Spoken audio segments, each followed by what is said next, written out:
is Adriana. Adriana, thank you. Take your time. Yeah, Chief, you're there. Yeah. Oh, I see. Okay. All right. All right. Well, thank you, everybody. By way of introduction, my name is Chris Millett. I'm your Member of Parliament for the Bay of Quinte. And I'm immensely proud of this place. As I'm sure they're all tired of me saying, I worked here extensively in the 1990s as a newspaper reporter working out of the daily newspaper in Belleville. I deployed with the men and women of this place. I spent many adventures in the field in some faraway places. I've seen the good work the people here do. On retirement, I loved the place so much I came back as a commissioner. And the air terminal that we just all came through was my workspace on a part-time basis, and to the point where I even had some of the chaps there were saying to me, "Okay, Mr. MP, when are you going to get the air conditioning fixed in that front door that doesn't seem to want to open?" So I do have a deep and abiding love for this place and the men and women. That's why it's an honor to stand here today at 8 Wing CFB Trenton, one of the most critical pillars of our national defense system and a vital economic and cultural hub of this riding. It and the 5,000 plus serving members, civilian employees, and their families are proud symbols of service, sacrifice, and collaboration. This base and the people who serve here play an essential role not only in the Bay of Quinte region, but across our country and around the world. And we thank you deeply for your commitment. Last month, and also in attendance today, Minister of National Defence David McGuinty joined us here in Trenton for a tour, and an extensive tour it was. An announcement and a town hall listening session was held with CAF members, and it was an eye-opener, I'm sure, for the Minister. I know his visit in July was well appreciated by those on this base, and thank you for being here again, Minister. The fact you've come here to Trenton twice in just about a month is a sign of your deep commitment to 8 Wing CFB Trenton and the entire military as a whole.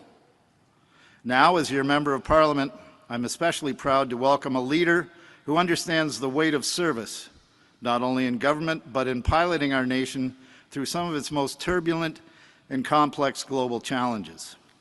And he's a leader who fully understands and supports that the Canadian Armed Forces are a critical part of this equation. Mark Carney has spent his entire career navigating storms, economic, political, and strengthening our nation. Now, as Prime Minister, he brings that same clarity and calm resolve to the challenges we face at home and abroad. He knows in an ever-changing global order, we need the expertise and skills that the Canadian Armed Forces can bring as a stabilizing force domestically and internationally. It is a privilege, then, to welcome him here today to the heart of our military community here in Trenton, where leadership, duty, and service are not just words, but a way of life. So please join me in welcoming our Prime Minister, the Right Honourable Mark Carney. Over there. Thank you. Thank you. Thank you, everyone. Good afternoon. Thank you very much for that introduction, Chris, and for your service in all senses for this great institution and our country. Minister McGuinty, Chief of the Defence Staff, Carry-On, and all the Canadian Armed Forces members here today, thank you for joining us, and thank you for your service. It is great to be at CFB Trenton, Canada's largest Air Force base, home to generations of service members whose dedication and courage represent the very best of our country. Home to 8 Wing. This base is a hub for response and airlift operations in Canada and around the world. Virtually every mission involves CFB Trenton. With a fleet of tactical and strategic transport aircraft, the capabilities here are diverse. From delivering supplies to the high Arctic, we were just talking about alert, to facilitating peacekeeping missions around the world with our allies. Every year, hundreds of Air, Army, and Naval cadets come here to learn, to train, and to test themselves, preparing to wear the uniform and carry forward the proud tradition of service you represent. You in Trenton take on immense responsibilities, knowing it will require extraordinary personal sacrifice to protect Canada's peace and security. And the calls on your dedication have only been growing. We're living in an increasingly dangerous and divided world. The international order, built after the Second World War and reshaped following the Cold War, is under pressure. Russia is emboldened. China is more assertive. The long-held view that Canada's geographic location will protect us is becoming archaic. Our Arctic waters are increasingly open, and there have been rapid advances in cyber, artificial intelligence, quantum, and advanced missile capabilities. Climate change is making our country more vulnerable. The Arctic's melting. Our wildfires and floods are more frequent and devastating. And these are all threats to which the Canadian Armed Forces responds.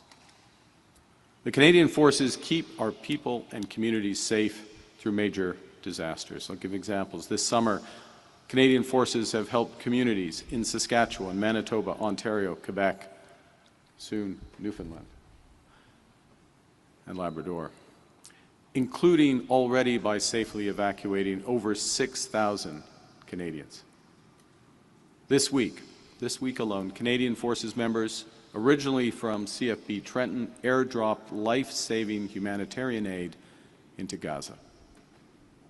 Canadian Armed Forces are standing guard in Latvia and continue to deploy around the world to stand with our allies in defense of peace and security.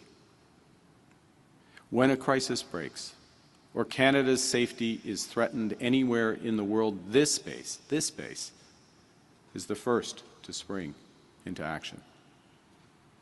And from CFB Trenton, fallen heroes have been repatriated to their families with honor, carried along the highway of heroes, draped in the maple leaf, to be etched in our memories. CFB Trenton is much more than an Air Force base. It's a community. And here, service isn't just lived by those in uniform, but also reflected in the strength, the support, and yes, the sacrifice of every military family. Their service is grounded in values, in a love for our country that makes those sacrifices possible, commitments that keep Canada strong. And in the minister's visit a few weeks ago, and visits to come, in my remarks today, we're investing in that strength. Le nouveau gouvernement du Canada va réinvestir pour rebâtir et réarmer les forces armées canadiennes grâce à une stratégie reposant sur 4 piliers. Nous allons investir dans ce qui est la base de la défense, ce qui servent, ainsi que l'équipement et l'infrastructure qu'ils utilisent. Nous allons améliorer et moderniser nos capacités militaires avec plus d'avions, de véhicules de combat, de drones et de systèmes de détection et en repérant les navires de la marine canadienne. Nous allons renforcer l'industrie canadienne de la défense et finalement, nous allons diversifier les partenariats du Canada en matière de défense. Au cœur de ces investissements se trouvent les hommes et les femmes des forces armées canadiennes. Canadians have always been proud of our armed forces and respect your unwavering dedication. But just as we have taken our security for granted for too long we have relied too heavily on that dedication of women and men who keep us secure. As the demands on our Canadian Armed Forces have increased, their resources and their salaries have not kept pace. And these are the men and women we trust to wear the maple leaf, the Canadian flag, and to risk their lives for it. Their pay, your pay, should reflect the weight of your responsibilities. In Halifax a few months ago, I shared our vision to rebuild, rearm, and reinvest in the Canadian Armed Forces in order to protect Canada's sovereignty, to bolster our industrial capacity and create new careers for our workers. And at that time, I committed that Canada's new government would raise the pay of all members of the Canadian Armed Forces. And today, with Minister McGuinty and with Deputy Millett, I'm proud to fulfill that commitment by announcing that all members of the Canadian Armed Forces will receive a pay raise. Specifically, there will be an 8% raise for colonels and above, a 13% raise for lieutenant colonels and below, and a 20% raise in starting pay for privates in the regular force. These increases will be retroactive to April 1st of this year. There'll be increases on top of base pay, putting more money in the pockets of everyone. We will also introduce a new military service pay benefit specifically tied to time in service, so that paychecks honor years in uniform. We will also introduce additional supports in the coming months for members preparing for combat and high-risk training, so they're paid fairly in addition for those intense commitments. We will make posting allowances fairer, based on how many times members have had to uproot their lives, the lives of their families, to protect ours. And will give more support when those moves take them far from their families. And if the members of the forces are called to serve here at home in a flood, a wildfire, or another disaster, we'll recognize that service with increased pay as well. And finally, we will target extra support to the critical trades where we need the personnel the most, so we can keep the Canadian Armed Forces ready at all times. These increases in pay and incentives will help us to revitalize and transform recruitment and retention, to bolster force readiness, and to ensure that members in uniform have the confidence and certainty that they need. At Canadian Armed Forces bases, like Trenton, service isn't an abstract ideal, it's a lived reality. And in that lived reality, behind every member in uniform, there's a family that serves right alongside them. Spouses who pack up the house on short notice, move across the country or around the world and build a new life from scratch. Kids who have to change schools and leave friends behind. Parents who spend holidays with an empty seat at the table, trusting the child they raised will make it home safely. So when we raise pay, we're not just recognizing the Armed Forces member, as important as that is, we're also helping to strengthen their families. Higher pay means greater financial resilience, more stability, more career choices for spouses, and more opportunities for their children to pursue their dreams.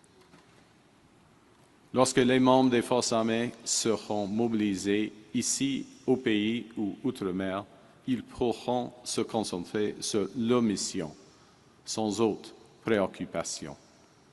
C'est comme ça que nous faisons en sorte que lorsque les Canadiens et Canadiennes sont en détresse, lorsque nos alliés appellent à l'aide, ou lorsque notre souveraineté est menacée, les forces armées canadiennes seront prêtes. Now, in addition to the substantial pay raises, we're focused on providing our CAF members with the resources that they need and deserve. Canada's new government recognizes that our military infrastructure and equipment have aged, hindering our military preparedness. We recognize that only one of our 4 submarines is seaworthy, that less than half our maritime fleet and land vehicles are operational. So we're modernizing our military equipment and technology. We're building up our own defense and security industries and diversifying those international defense partnerships. With investments of over $9 billion this year, Canada will reach our 2% NATO pledge, 2% of GDP NATO pledge, half a decade before schedule. And we will further accelerate our investments in years to come.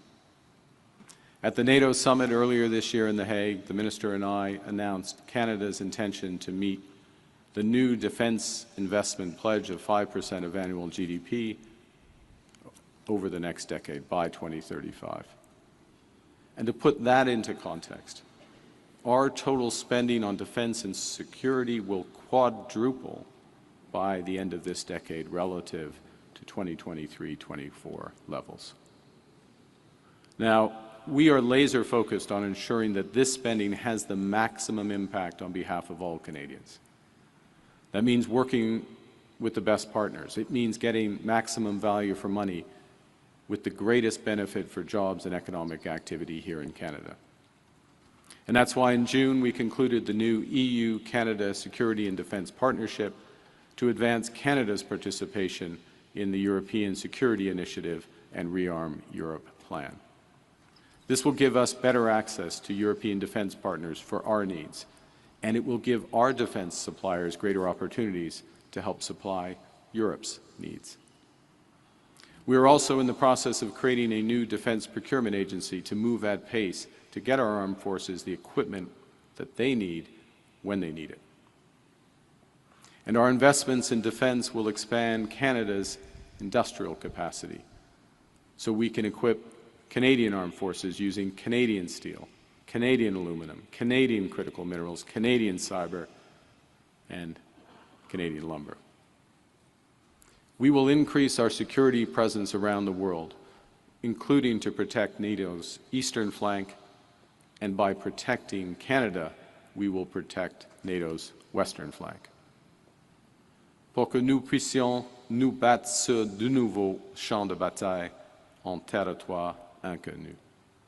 Pour que nous puissions défendre chaque centimètre de notre territoire souverain, des fonds marins à l'Arctique en passant par le cyberspace. Pour que nos soldats, nos marins, nos aviateurs et nos cyberspécialistes aient les outils dont ils ont besoin pour protéger les Canadiens, nos intérêts et nos alliés. Pour que nos femmes et nos hommes en uniforme puissent servir avec confiance. So much of Canada's history has been written by those who served in our armed forces. As a country, we came of age at Vimy Ridge. We cemented our reputation as defender of freedom on Juno Beach and as a liberator of the Netherlands. Now that story continues to be written by heroes such as the men and women standing in this hangar. Those seated as well. Those chapters that they're writing, those chapters that are being written by the Canadian Armed Forces, may be new, but the theme remains the same. In times of crisis, when someone sees a maple leaf on a sleeve, they see hope, and they get help. So we're committing the resources so that the women and men of the Canadian Forces can deliver that help. Because at this hinge moment of history, Canada's leadership will be measured not just by the strength of our values, but also by the value of our strength. Thank you very much for your attention. I look forward to your questions. Thank you, Prime Minister. We'll now begin with the question period. We're going to do 15 minutes of question. On va faire 15 minutes de questions. Première question, Mackenzie Gray. Hi, Mr. Carney. Mackenzie Gray with Global News. Have you not retaliated against American tariffs as you're concerned about the impact that would have in the upcoming CUSMA negotiations? And we've heard from Doug Ford, he thinks those negotiations are going to start in November, that Trump wants to move them up. When do you think that they're going to happen? Thanks. First off, thanks for the question. You know, we're in a situation right now where 85% of our trade with the United States is tariff-free. Our exports to the United States enter the United States tariff-free. 85% of U.S. trade into Canada is tariff-free. And we have put in place retaliatory tariffs in a way that looks to have the minimum impact here in Canada. That's why there's been various adjustments over time to remissions and others. We're in a position where we have the prospect, or we're engaged in discussions with the U.S., as you know, and have been for some time. The issues at the core of those negotiations will be similar to some of the issues that will come up naturally through CUSMA. There are issues around strategic sectors: steel, aluminum, automobiles, pharmaceuticals, lumber. And from our perspective, we're concentrating on those areas where our economies are deeply integrated, and working for win-win solutions between the two countries. To the last part of your question, in terms of the CUSMA review, as you know, it's scheduled for about 9 months from now. Normally, before any review process, there's consultations that begin well in advance, and so it would be natural that both in Canada, the United States, as well as Mexico, those consultations internally would begin in advance. And look, we're very conscious that there are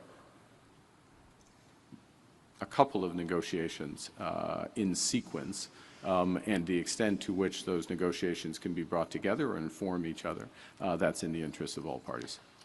Earlier this week, you talked about the idea that you'd be looking to take counter tariffs off if it would help Canadian businesses. What sectors specifically are you looking at doing those things? Look, it's a general point. It's something we have done. So, for example, in the auto sector, we've taken them off at quite substantial so-called remissions in the auto sector, also in steel as well, because parts used in Canada end up, the tariffs do more harm than good, or can do that. So we've done that consistently. We'll always look to that. And I think the other thing I'd say, and I'll finish on this, which is that, you know, we'll always look at our actions in the context of our trade obligations and our future negotiations. Thank you. Next question. Question question. Good morning, Prime Minister. Morning. Ashley Burke, CBC News. In June, Minister McGuinty said there would be a 20% pay raise, and a lot of military members got their hopes up. They thought it meant across the board for all members. Why are all members getting that 20% pay hike? This is a generational change in pay for the Canadian Armed Forces, and what we're doing is doing several things. One is the increases, the 20% for those coming into the forces, those the privates, 8% up to the level of lieutenant colonel, sorry, 13% up to the level of lieutenant colonel, and then 8% colonel and above. Those are significant changes. They also come with a series of other supplements, time of service, supplement for that, in theater operations, being moved for multiple times, domestic responsibilities that we're grateful that the forces are meeting in cases of emergency, but also our hardship and others, the ones that I detailed. So I would underscore that, you know, we have not seen something, Canada's not seen something like this this millennium. It hasn't seen it since the late 1990s. So it's a generational shift.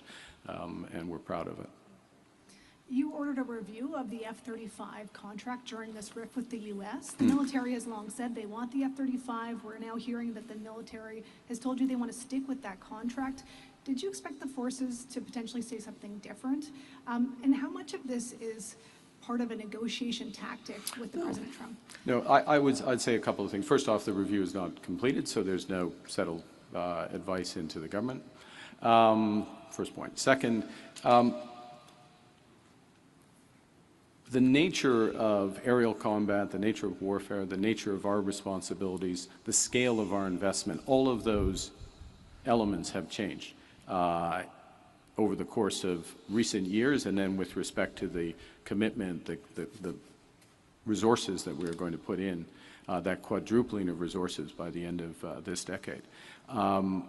We have a responsibility to make sure that those are spent in the way that has a maximum impact. I'll give you an example. We have a much greater threat and associated responsibilities in the Arctic. We've taken a number of steps over the horizon radar, early stage of that process, having forces on land, air, and the sea, 365 days a year, moving that from 4 months.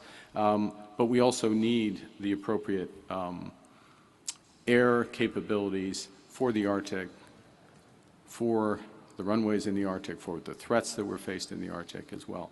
And so part of the consideration is the F-35 best suited for that relative to other options. Other considerations, as Canadians would expect, is value for money and economic impact here in Canada.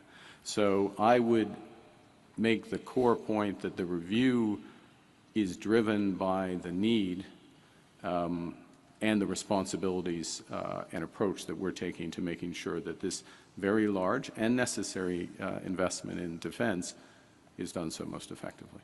Next question, Canadian Press. Hi, Mr. Prime Minister. Kyle Duggan from the Canadian Press. Can I get your reaction to Israel saying that Israel planning to take over Gaza City? Yeah, thank you for the question. Well, I would say first, we join others, many others, in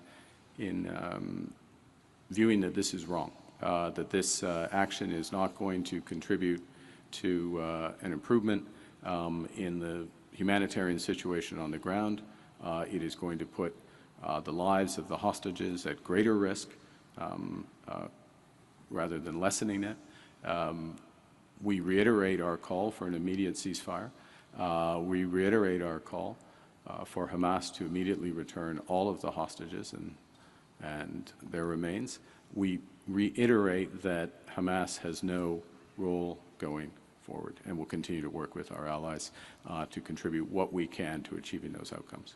Thank you. And as a follow-up, could I get your reaction to the jobs reports, loss of 41,000 jobs, worse than expected? Thank you. Sure. A couple of things. One is that obviously we look very closely at developments in the labor market.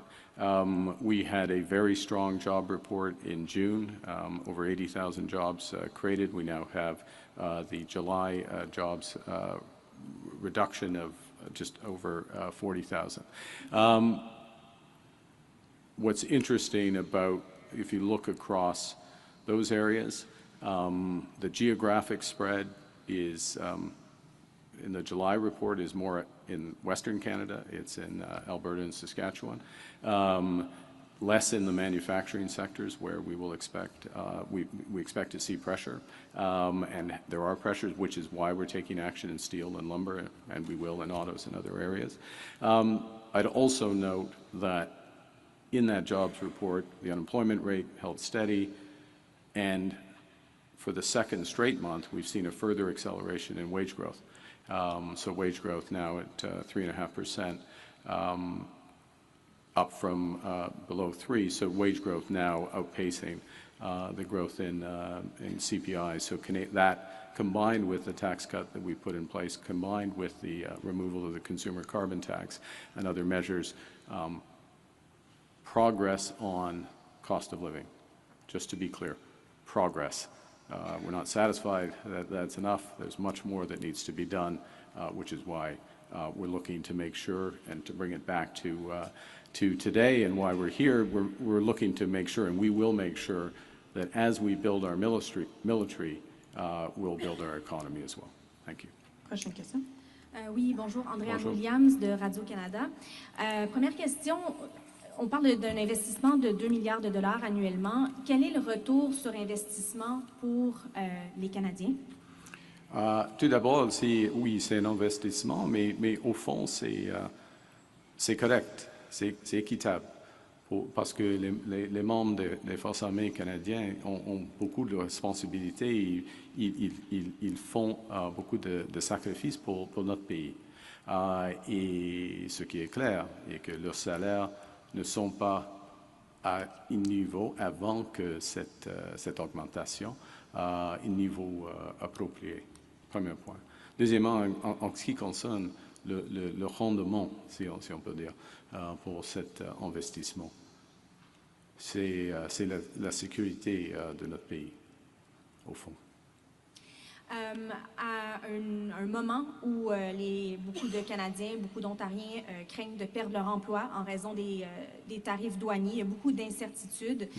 Comment justifier que des membres des Forces armées canadiennes obtiennent une augmentation de salaire alors qu'il y a des fonctionnaires qui demandent la même chose depuis longtemps? Oui, depuis longtemps, mais depuis longtemps, il n'y avait pas une augmentation des salaires pour les Forces armées canadiennes. Et les hommes et les femmes ici, et à travers le pays et à travers le monde, ils travaillent pour les Canadiens, ils sacrifient pour nous, sans une augmentation de leur salaire. Alors c'est une question de timing, mais au fond c'est une question d'être équitable. Je suis fier de cette initiative. Next question, CTV. Oui. Judy Trin, CTV News. Prime Minister, given that you have said that Canada will recognize a Palestinian state, and given that Prime Minister Netanyahu has an arrest warrant issued by the International Criminal Court, and yet he is still considering and he wants to take over parts of Gaza City, will the Canadian government consider sanctions against Israel? Thank you for the question. We are working on multiple fronts to try to bring a level of stability to the region, then security, then peace to the region. And in terms of those fronts, yes, working with allies, working with the French, working with the British, working with partners in the Middle East, other partners in the Middle East, to work towards stabilization of the situation. And we don't see the road. What we see is the erosion of the possibility of a two-state solution because of facts on the ground, actions on the ground. And that's why we made the announced the intention predicated on various factors that we did. But what we're also doing, and again, I want to bring it right back to where we are today, is doing what we can under extremely difficult circumstances to provide humanitarian aid to those suffering in Gaza with our Jordanian partners, but very importantly, directly with the Canadian Armed Forces. Earlier this week, just under 22,000 pounds of aid brought through Cyprus and airdropped into Gaza. And that's the forces at its best in one of the worst situations in the world.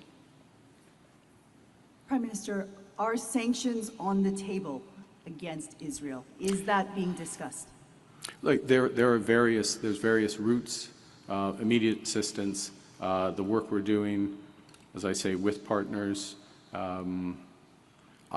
We've made announcements. I'm not on the cusp of making another announcement at this point. Next question, New York Times. Ian Austin. Yeah. Prime Minister. I don't think anyone disputes the sacrifice and dedication of most members of the armed forces, but even the head of the Army has recently expressed his immense frustration at what's happened to the force's reputation because of those groups in Quebec City and the online group in Ottawa. What do the forces need to do to wind that back, to show Canadians that?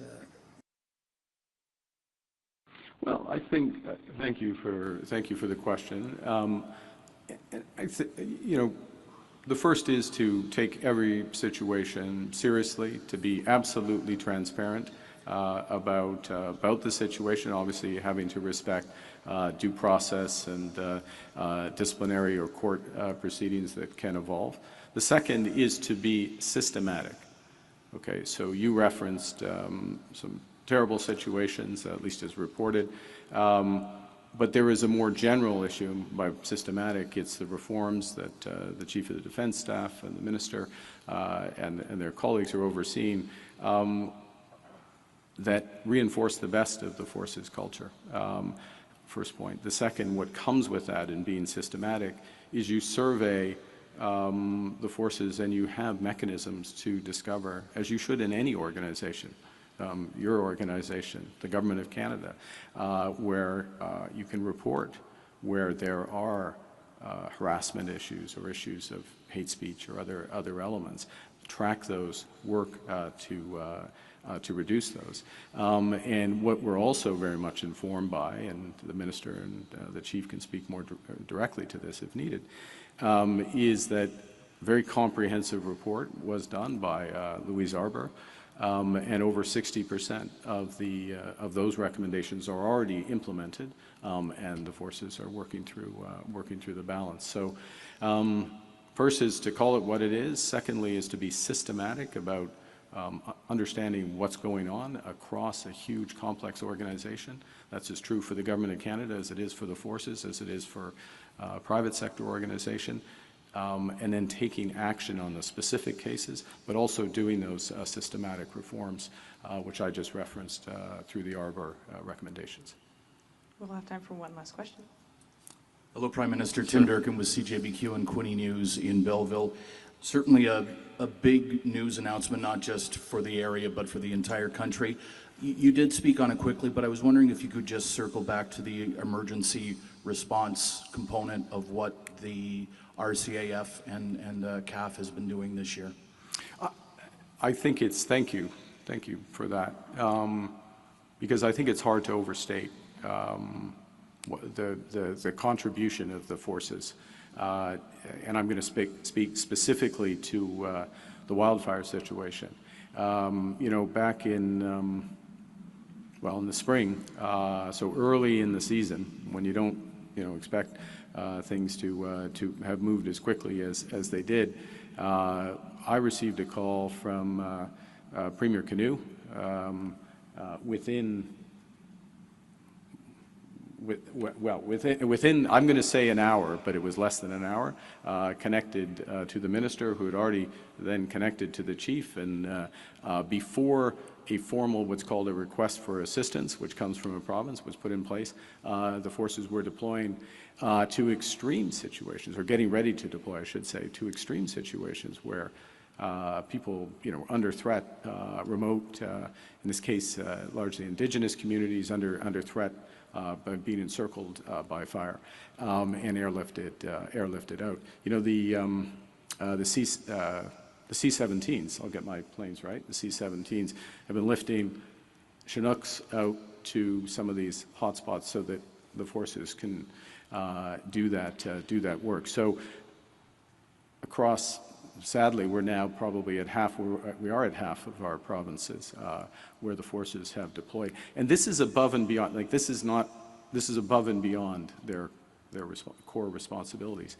And they do it without hesitation. They're literally running into the fire in order to provide those services. Over 6,000 Canadians have been evacuated, and many more have received the reassurance that if needed, they would be as well.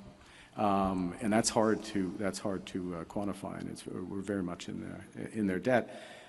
And again, to go back to the earlier question, I'm sorry to keep bringing it back kind of into today's announcement.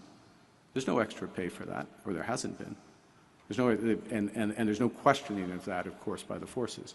But we think in terms of fairness, there should be, and there will be. Thanks. Thank you. This was an end to our press conference. Okay. Merci. Merci beaucoup. Okay.